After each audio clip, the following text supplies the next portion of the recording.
Latest item ಬಂದಿದೆ ಅನ್ನ ಬಸಿಯಕ್ಕೆ ನೋಡಿ, ವಿತ್ ಕ್ಲಿಪ್ ಬರುತ್ತೆ. ಈ ತರ ತಿರ್ಗಾ ಲಾಕ್ ಮಾಡಬಹುದು. ಫುಲ್ ಸ್ಟೀಲ್ ಇದೆ, ನೋ ಪ್ಲಾಸ್ಟಿಕ್ ಯೂಸ್. ನೋಡಿ ಹಂಗೆ ತಿರ್ಗಾ ಇದ್ ಮಾಡಬಹುದು. ಅನ್ನ ಬಸಿಯಕ್ಕೆ ಬ್ಯೂಟಿಫುಲ್ ಆಗಿದೆ. ಇದು ತಿರ್ಗಾ ಆಲ್ ಬೇಸ್ಗೆ ಆಗುತ್ತೆ, ಇಂಡಕ್ಷನ್ ಗ್ಯಾಸ್ಗೆ ಎಲ್ಲದಕ್ಕೂ ಆಗುತ್ತೆ. ಇದರಲ್ಲಿ ಕೂಡ ನಿಮ್ಗೆ ಸೈಜಸ್ ಸಿಗುತ್ತೆ. ಇದು ಕಿಚನ್ ಡಿಶ್ ಇದೆ, ಕುಕಿಂಗ್ ಮತ್ತೆ ಸರ್ವಿಂಗ್ ಗೆ. ಇದರಲ್ಲಿ ಕುಕಿಂಗ್ ಮಾಡಬಹುದು. ವಿತ್ ಏರ್ ಟೈಟ್ ಲೀಡ್ ಬರುತ್ತೆ ನೋಡಿ, ಗಾಳಿ ಆಚೆ ಹೋಗಲ್ಲ. ಬ್ಯೂಟಿಫುಲ್ ಡಿಸೈನ್ ಇದೆ ನೋಡಿ. ಇದರಲ್ಲಿ ಕೂಡ ನಿಮ್ಗೆ ಸೈಜಸ್ ಸಿಗುತ್ತೆ ನೋಡಿ, 3 ಡಿಫರೆಂಟ್ ಸೈಜಸ್ ಇದೆ, ಸ್ಮಾಲ್, ಮೀಡಿಯಂ, ಬಿಗ್. ನೋಡಿ ಇದು ಕ್ವಾಲಿಟಿ ಪ್ರಾಡಕ್ಟ್ ಇದೆ. ಟ್ರೈಪ್ ಲೈಟ್ ಫ್ರೈ ಪ್ಯಾನ್ ಇದೆ. ಇದು ಆಲ್ ಬೇಸ್ಗೂ ಆಗುತ್ತೆ ನಿಮ್ಗೆ. ಸ್ಮೂತ್ ಫಿನಿಶ್ ಇದೆ ವಿತ್ ಹ್ಯಾಂಡಲ್ ನೋಡಿ, ಎಷ್ಟು ಗಟ್ಟಿ ಹ್ಯಾಂಡಲ್ ಕೊಟ್ಟಿದ್ದವ್ರೆ. ಇದರಲ್ಲಿ ಕೂಡ ಸೈಜಸ್ ಇದೆ, small, medium, big, large size ನೋಡಿ. ಇನ್ನೊಂದು ಇದು ಇದೆ ನೋಡಿ, ಮನೆ ಯೂಸ್ ಐಟಮ್ಸ್.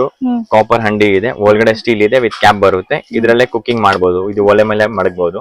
ಇದರಲ್ಲಿ ಕೂಡ ನಿಮ್ಗೆ ಸೈಜಸ್ ಸಿಗುತ್ತೆ. ಇನ್ನೊಂದು ಇದು ಇದೆ ನೋಡಿ, ಕಾಫಿ ಮಗ್ ಇದೆ, ವಿತ್ ಏರ್ ಟೈಟ್ ಲೀಡ್ ಬರುತ್ತೆ. ಇದು ಏರ್ ಟೈಟ್ ಇರುತ್ತೆ. ಕಾಫಿ ಎಲ್ಲ ಕುಡಿಯಕ್ಕೆ ಕೈಗೆ ಬಿಸಿ ಆಗಲ್ಲ, ಈಸಿಯಾಗಿ ಕುಡಿಬಹುದು, ಕಂಫರ್ಟ್ ಇದೆ. ಇನ್ನೊಂದು ಇದು ಇದೆ ನೋಡಿ, ಇದು 6 ಪೀಸ್ ಬಾಕ್ಸ್ ಪ್ಯಾಕಿಂಗ್ ಬರುತ್ತೆ. ಡಬಲ್ ವಾಲ್ ಮಗ್ ಇದೆ ನೋಡಿ, ವಿತ್ ಹ್ಯಾಂಡಲ್. ಡಿಫರೆಂಟ್ ಶೇಪ್ ಇದೆ, ಕ್ವಾಲಿಟಿ ಪ್ರಾಡಕ್ಟ್ ಇದೆ.